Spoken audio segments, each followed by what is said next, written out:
here in this demo, we're going to charge these two spheres by induction.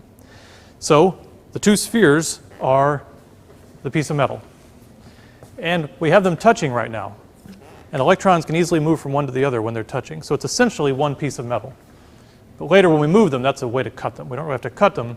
We just have to separate them like that. But when they're touching, the conductance across that gap is pretty good. So we think of it as one piece of metal. I'm going to bring my Teflon rod, charge it with fur, bring it close, and it's going to create a separation of the two charges, or of the charge in the metal. So if I do this, here's a negative charge, I bring it right here. It's pushing negative charge over here, and it's leaving positive charge over there. Right? You didn't see anything. Well, there's nothing to see. Right?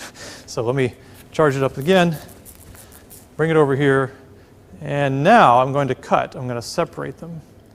And now we just charge the two spheres by induction. And of course, you can't see it. I'm going to try to prove it to you with a little bit of Teflon tape. Right? So we know if we rub fur on this Teflon tape, we know it ends up negative. So if this thing ends up negative, then they should repel each other, or the tape should be repelled. And sure enough, you can see the tape is repelled.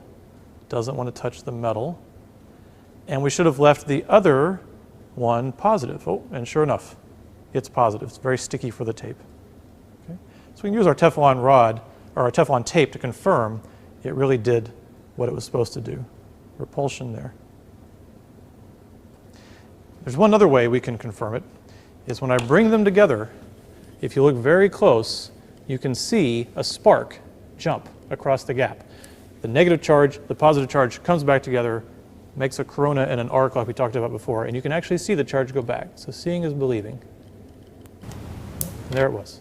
Okay, so charging by induction. It's also not a quantitative thing like rubbing. We aren't going to calculate the amount of charge that we pushed around. Maybe we can do that later. But for now, it's just another way to think about how charge behaves in a material.